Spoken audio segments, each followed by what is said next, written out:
Bonsoir à tous, soyez les bienvenus à cette édition du 20h au sommaire de l'actualité. Ce soir, mouvement d'humeur des étudiants de l'ENFEFS fatigués de courir derrière leur pécule de stage qui tarde à être payé. Ils ont tenu un sit-in devant les locaux de Walfadjri. Les autorités concernées sont sommées de réagir au risque de voir des perturbations dans les enseignements. Khalifa Sall et ses co-accusés restent en prison. La chambre d'accusation de la Cour d'appel de Dakar a rejeté ce mardi la demande de liberté provisoire introduite par les conseils du maire de Dakar et compagnie. À Latmingué, le maire et ses administrés ne parlent plus le même langage. Les villageois, tout en rouge, ont battu le pavé pour fustiger la spoliation de leurs terres par leur édile. Ce dernier bat en prêche ses accusations et pointe du doigt des politiciens tapis dans l'ombre. La page internationale sera également de la partie.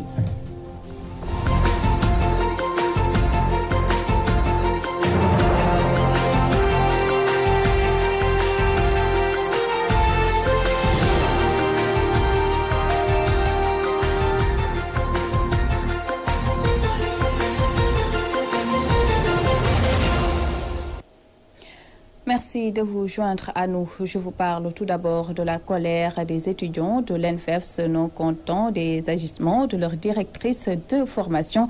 Ils ont tenu un sit-in devant les locaux de Walfadjri pour réclamer le paiement de leur pécule de stage. Issa Goudjabi, leur porte-parole, explique au micro de Ramatoulaye Diouf. Nous déplorons la gestion de notre école en première.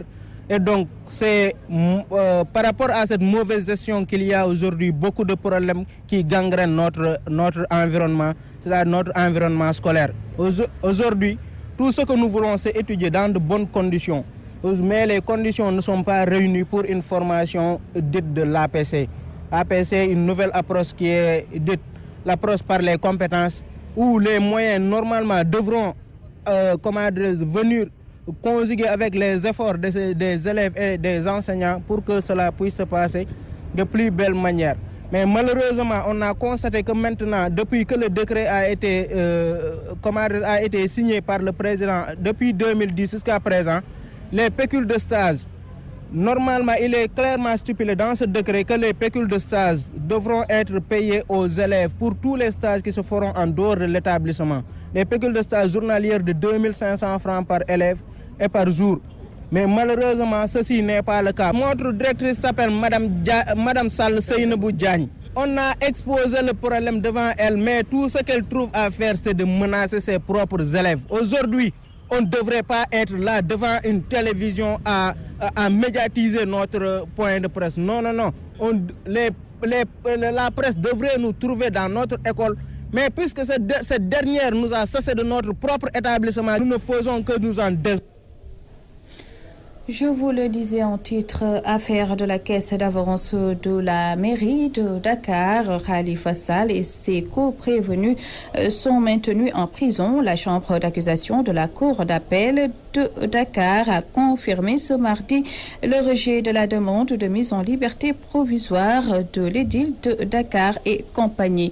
Toujours dans l'actualité, Thierno Alassane Sall, démis de ses fonctions à la tête du ministère de l'Énergie et du Développement des énergies durables. Désormais, le Premier ministre Mohamed Boun Abdallah Dionne va assurer l'intérim jusqu'à nouvel ordre. Autre titre de ce journal. Les habitants de la commune de Latmingué accusent leur maire de spolier leurs terres arborant des brassards rouges. Ces cultivateurs ont interpellé le chef de l'État. Les détails dans cette correspondance de Al-Hassan Ba. Les populations de 9 villages de la commune de Latmingué attaquent le maire Macoumba Diouf qu'ils accusent d'avoir bradé leurs terres cultivables, source de leur vie. Macoumba qui voudrait aujourd'hui prendre nos terres là, nos champs là, sur lesquels nous vivons, sur lesquels nous avons de quoi manger, sur lesquels nos vieux se sont tenus jusqu'ici. Des générations et des générations ont passé, ils ont été dignes de cette localité. Macoumba est venu en dernier moment, il a été élu pour régler nos problèmes, il n'a pas réglé nos problèmes. Il est venu pour semer du désordre. Les cultivateurs, très révoltés par ce forcing de ce projet de pôle urbain de Kaolack, disent-ils, réclament leur indépendance. Am nañ indépendant Nous ne voulons pas un pôle urbain dans nos champs. Nous sommes des paysans dignes d'être paysans. Nous sommes des cultivateurs dignes d'être cultivateurs. Nous sommes des éleveurs dignes d'être éleveurs. Nous vivons de cela. Ces populations qui n'ont que leur champ pour survivre ne comptent pas se laisser faire.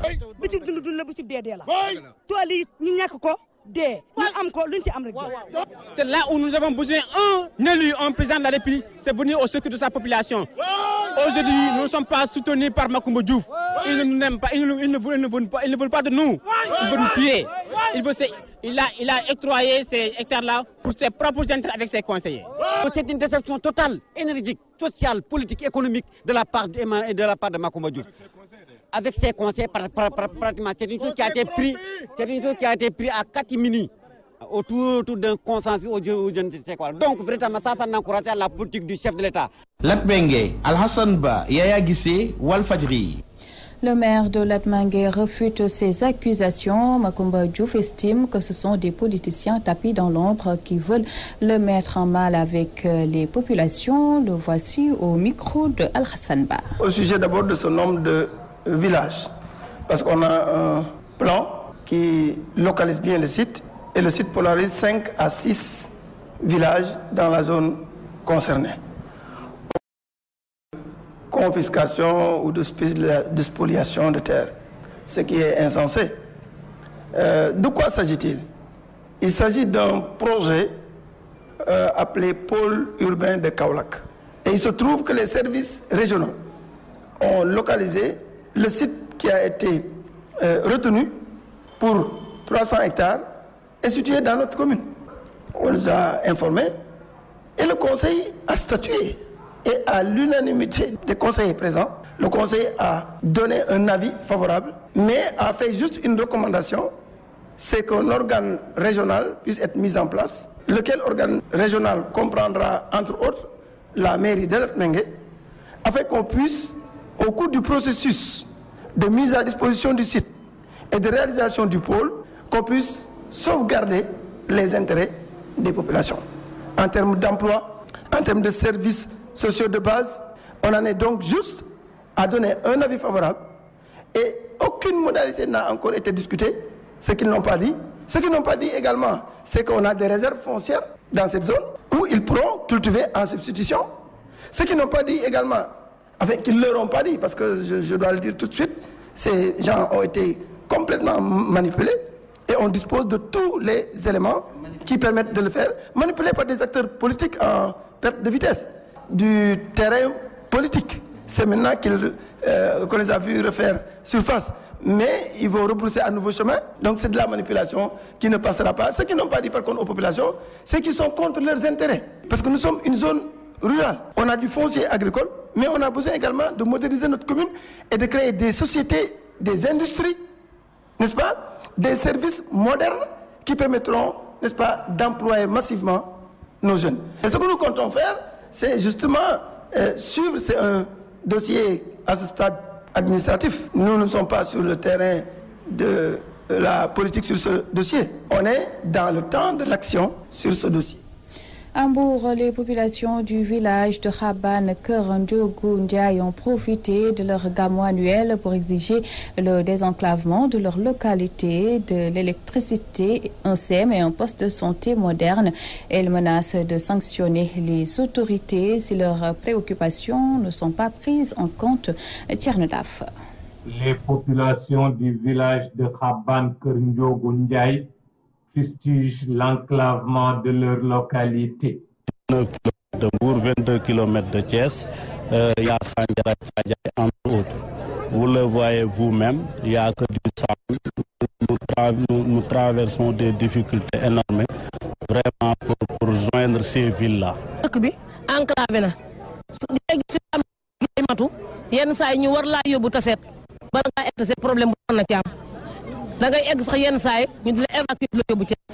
La route, vous savez, le village de Keur est un carrefour issu de ces localités, 19 km de Mbour, 22 km de Thiès, il y a Sandiara Tchadjaï, entre autres.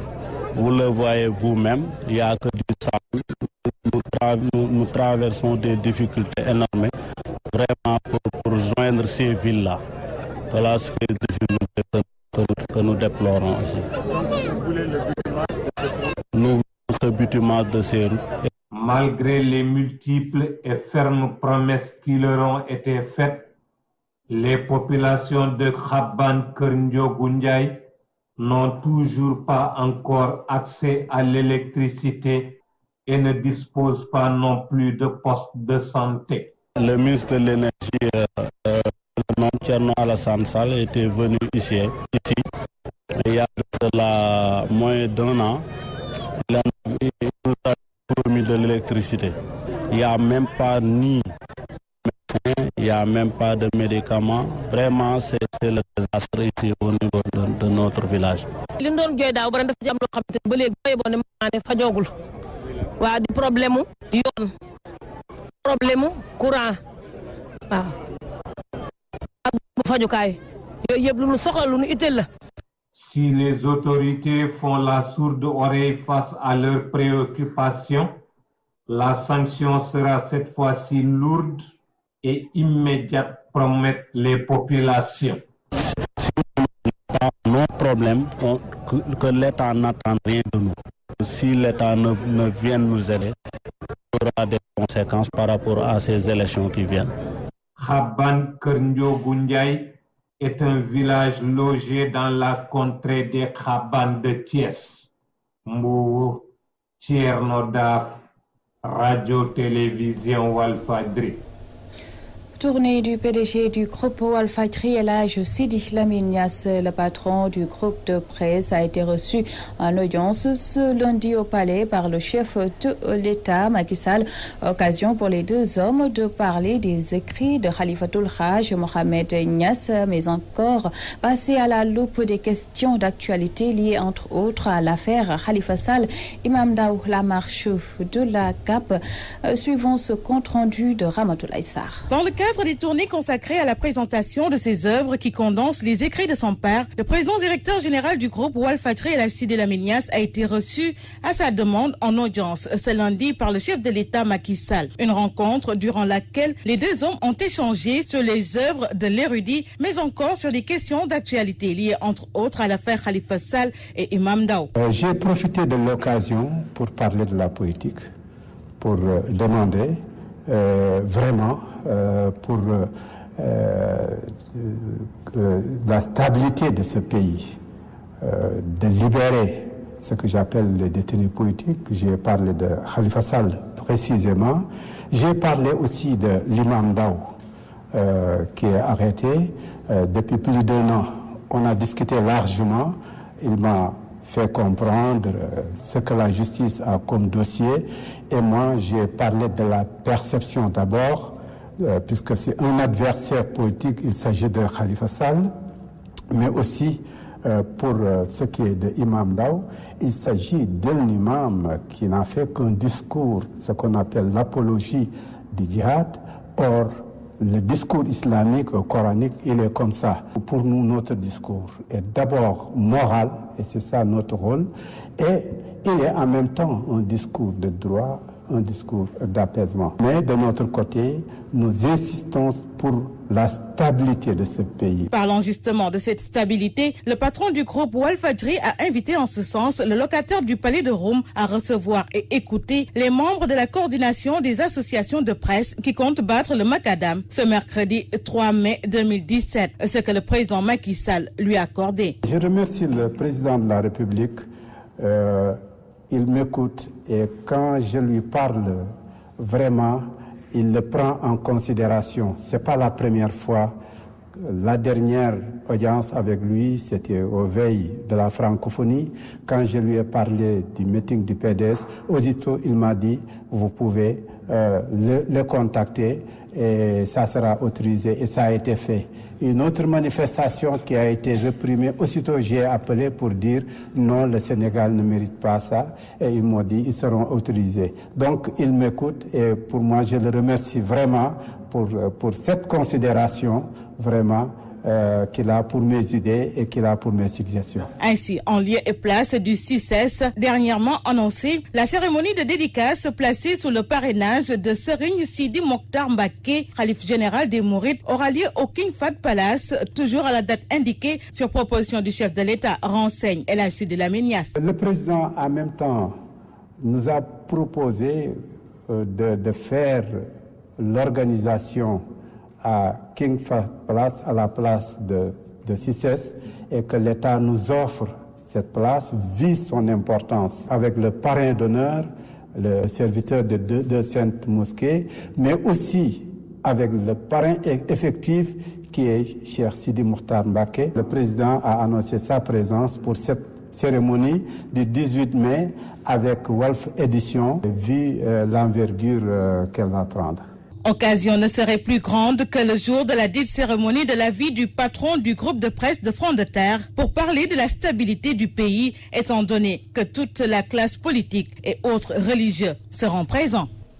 Ramatoulaye Sarr, direction Newman, après la sortie de certains conseillers accusant le maire de détournement de 4 millions. Ce dernier apporte la réplique. Selon Fallou Dia, ces accusations sont infondées. Le principal instigateur ne jouit pas de toutes ses facultés mentales. Les détails avec Mamadou Makhtar Sarr. Après la sortie de conseils et autres notables de Newman accusant leur maire Fallou Dia d'avoir détourné une partie de l'argent de la mairie et du forage, la réaction de ce dernier ne s'est pas fait attendre. Selon l'édile de Newman, Ibra Dia, le principal instigateur de toutes ces fausses allégations, ne jouit pas de toutes ses facultés mentales.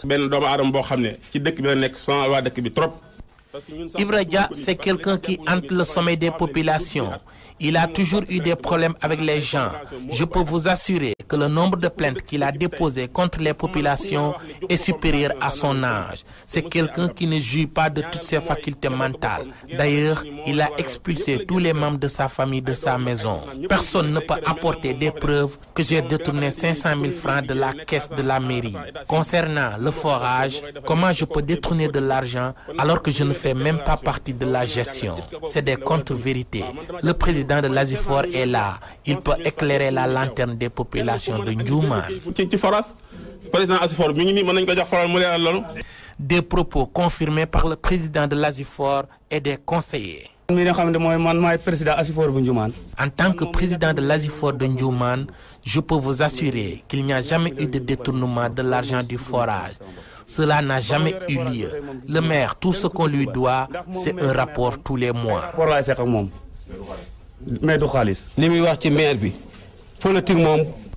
C'est trop facile d'accuser les gens. On sait que c'est des politiciens tapis dans l'ombre qui sont derrière le vieux Ibra Dia.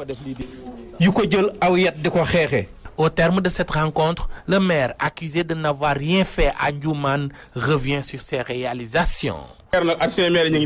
Les adjoints au maire sont là. Ce que nous avons réalisé à Newman, personne ne l'a fait. La localité a été toujours confrontée à un manque d'eau. Mais depuis notre arrivée, cela est devenu un vieux souvenir. Nous avons construit des salles de classe et réhabilité le poste de santé.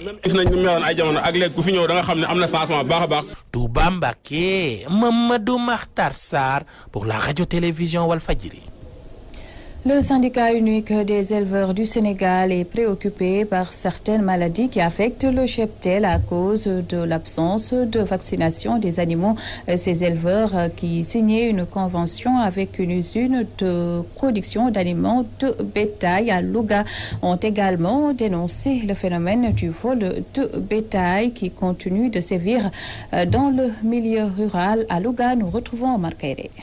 La majeure partie du cheptel est souvent confrontée à pas mal de maladies, renseigne le syndicat unique des éleveurs du Sénégal. Le non-respect des vaccinations constitue la principale cause. Il y en a beaucoup, il y a la peste, il y a la pathologie, il y a d'autres maladies que je n'arrive même pas à citer. Mais donc, le problème des éleveurs, c'est qu'ils tardent à vacciner. Ils pensent que le vaccin, ce n'est pas utile, alors que c'est devenu une obligation. Quand vous ne vaccinez pas, il y a beaucoup de mortalité, alors que ces éleveurs... Donc nous constatons qu'il y a un manque de communication. Donc c'est pourquoi on dit que malgré tout l'État, les efforts qu'ils sont en train de faire, ils pouvaient quand même sensibiliser C'est-à-dire il ne faut pas seulement limiter en français ou le wolof, mais essayer de traduire les langues locales en pulaar pour permettre les éleveurs de mieux comprendre ce qui se passe, quoi. C'est plus sûr.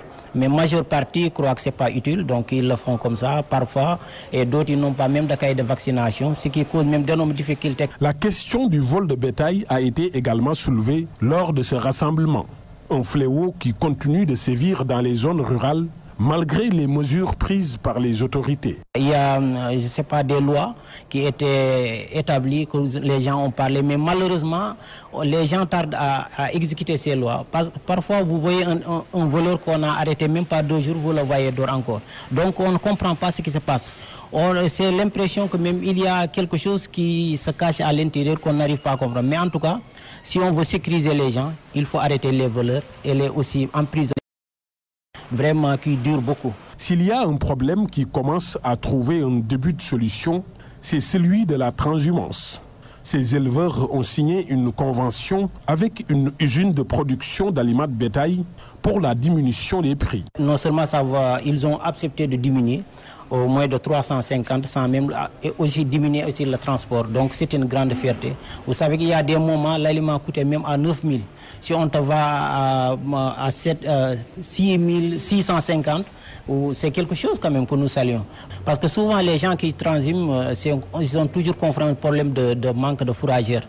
Et nous, on n'a pas l'habitude de pratiquer la culture fourragère. En Europe, on le fait, mais ici, on n'a pas l'habitude de le faire. C'est pourquoi il y a certaines périodes en mois de mai, les gens sont obligés de transhumer pour avoir une vie meilleure, quoi. Le SUES a aussi invité ses membres à l'assurance de leur bétail, surtout dans ce contexte où ils sont confrontés à une recrudescence de la mortalité. Oumar Kairé Louga, Walfadjri. À Richard Toll, la CNTS a célébré la fête du 1er mai. Marche pacifique et panel étaient au programme, mais l'occasion a aussi été saisie pour plaider la cause des masses laborieuses. Mahari Samb est le secrétaire général de la CNTS section Richard Toll. Nous l'écoutons au micro de Gabriel Barbier.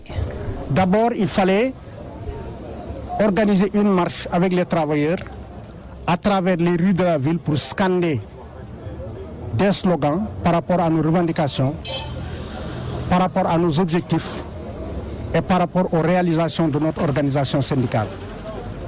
Ça a été une belle réussite.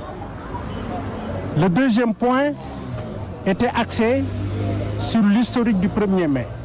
Actualité oblige, il était normal qu'on revienne sur la conférence sociale, sur les objectifs d'élargissement de la retraite, sur la création de la retraite minimale, sur la création des régimes de retraite,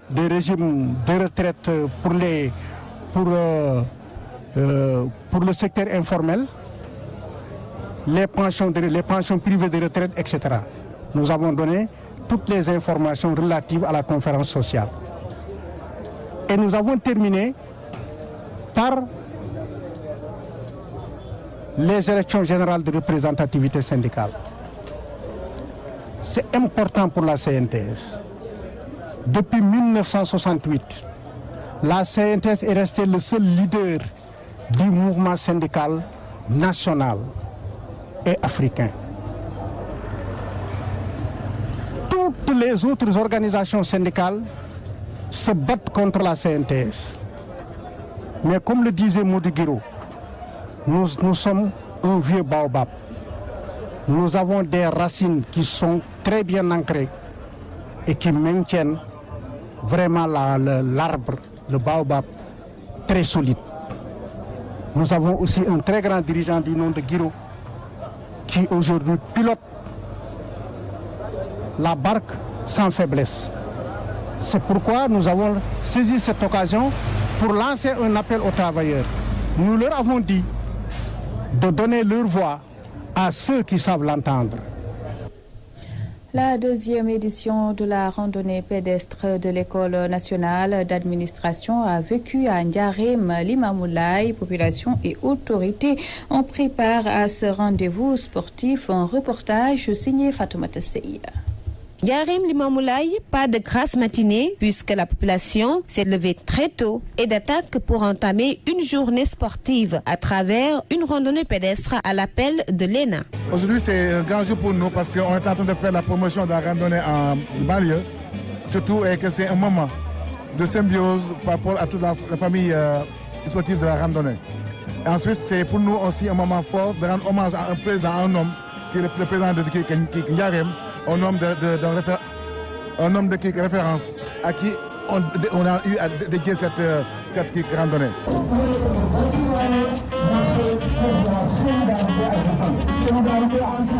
Les autorités, loin de faire fi de ce grand événement, ont répondu présent et magnifié cette initiative très utile pour la santé selon eux. Nous, on est venus pour apporter notre soutien à cette initiative. Véritablement pour déjà sensibiliser sur des actions citoyennes, mais également pour qu'on a constaté sur le plan sanitaire qu'il y a beaucoup de maladies et ça pourrait améliorer l'état de santé de nos populations. D'autre part également, nous venons pour apporter notre soutien et représenter l'ensemble des sortants de l'école d'administration. Lorsque le DG nous a saisis, nous lui avions dit que nous allons prendre part à cette randonnée. Et c'est ce qui est chose faite. Le féliciter encore une fois et féliciter l'ensemble des membres du conseil d'administration de l'école, mais également toute l'administration de l'école pour nous avoir associés à cette randonnée. Le thème retenu pour cette deuxième édition, citoyenneté responsable, solidarité agissante, est décortiqué par Cheikh Awabal Fall, le directeur. Au nom du président du club, Ndiarème Limamoulaye, vraiment remercier tous les participants, les clubs de Dakar, donc de la région de Dakar, surtout du département de Guédiawaye, qui ont vraiment participé à l'organisation, à la préparation de cette randonnée. Nous voulons aussi remercier tous les parrains parce que c'est la deuxième édition et tous les parrains ont répondu présents. Ces premiers mots, je l'ai dit parce qu'en qualité de membre du club et de vice-président de la fédération de randonnée pédestre.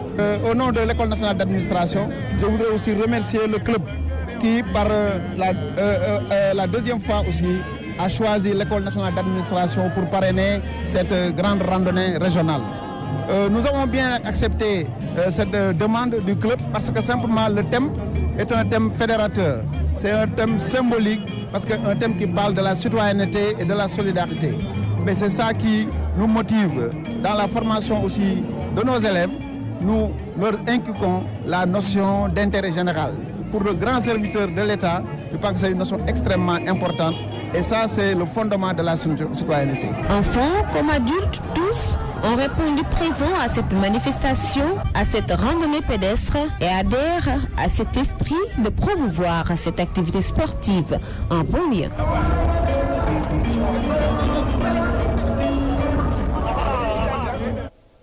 Place maintenant à l'actualité internationale, une synthèse de Ramatoulaye Diouf.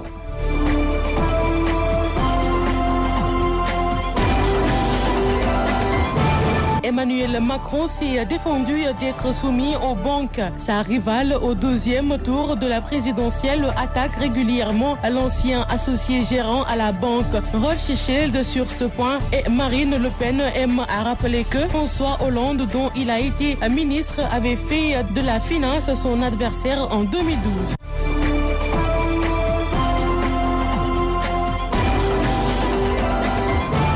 Depuis la création du Hamas, c'est une première. Le mouvement islamiste palestinien a communiqué lundi 1er mai au soir son nouveau programme politique modifiant sa position vis-à-vis d'Israël sans accepter de compromis sur son rejet de l'entité sioniste et sans abandonner un quelconque droit palestinien. Le Hamas considéré comme l'établissement d'un État palestinien entièrement souverain et indépendant avec Jérusalem pour capitale dans les frontières de 1967 est une formule de consensus national, indique le document, soit un retour à la situation d'avant la guerre des 6 jours.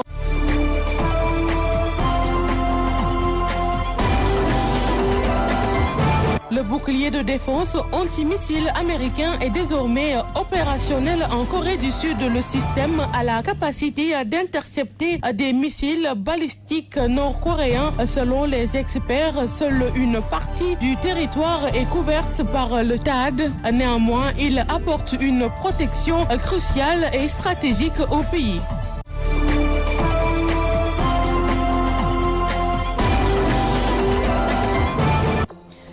C'était l'édition du 20h à la réalisation d'Eifatou Ndiaye Mbaké. Cheikh Tidiane Ndiaye était du côté de la régie. Retrouvé à 21h, Pape Ndiaye dans Balance, suivi de Werwerlé à 22h avec Awo Diop Ndiaye Diagne. À toutes et à tous, merci de nous avoir prêté attention. Bonsoir.